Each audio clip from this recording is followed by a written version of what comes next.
Buenas tardes, mi nombre es Grecia Bellorín y en esta oportunidad les estaré hablando sobre algunos aspectos fundamentales de la teoría general de las obligaciones, específicamente sobre las fuentes de la obligación, también el consentimiento, los vicios del consentimiento y la capacidad de las partes contratantes, el objeto y la causa del contrato y la clasificación de las obligaciones. Para comenzar, debemos entender que una obligación es un vínculo jurídico mediante el cual una persona llamada el deudor se compromete a darle una prestación a favor de la otra persona, que sería el acreedor. En primer lugar, hablamos de las fuentes de las obligaciones, que estas son los hechos o actos de origen jurídico. Entre las principales causas que podemos encontrar sería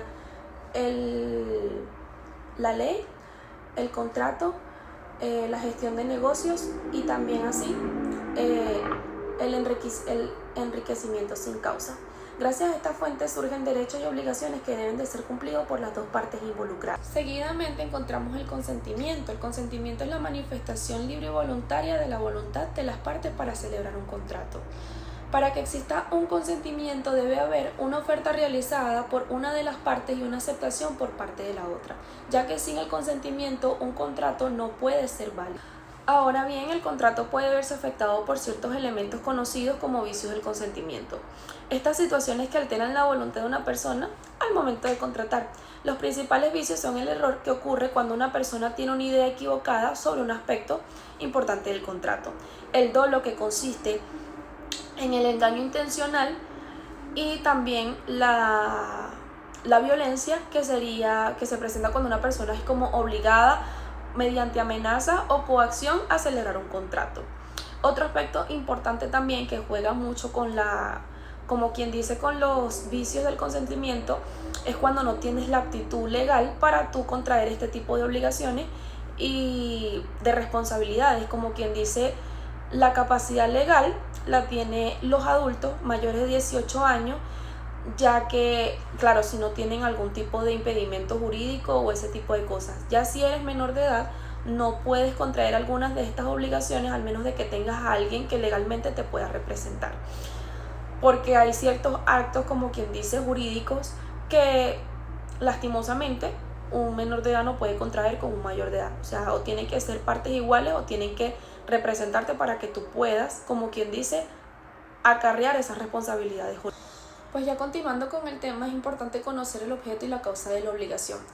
El objeto es la presentación que debe cumplir el deudor y consiste en dar, en hacer o no hacer algo, y para que sea válido debe ser posible, lícito y determinado o determinable. Por su parte, la causa es la razón jurídica, que justifica la existencia de la obligación y que explica el interés importante para celebrar el contrato.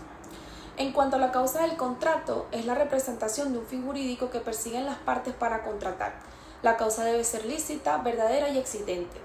Cuando la causa es la contraria de la ley o al orden público, el contrato debe ser declarado nulo. Respecto a la clasificación de las obligaciones, estas pueden clasificarse según diferentes criterios. Según su objeto encontramos las obligaciones de dar, que consisten en entregar la cosa.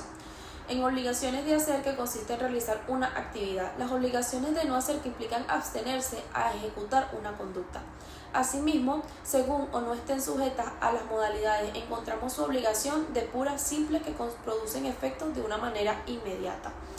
La obligación condicional, cuyo cumplimiento depende de una manera de acontecimiento o futuro incierto, y las obligaciones a término, que dependen de una fecha futura determinada para su elegibilidad o cumplimiento. También las obligaciones con pluralidad, sus sujetos o en las cuales intervienen varios acreedores o varios deudores, se dependen de la misma relación jurídica. Por otra parte, el Código Civil regula las obligaciones condicionales, que dependen de una condición futura e incierta, las obligaciones en conjuntas, en las que participan varias personas, y las obligaciones divisibles, en las que se pueden cumplirse por parte sin alterar su naturaleza, y las obligaciones indivisibles, que deben cumplirse íntegramente debido a las características de la presentación.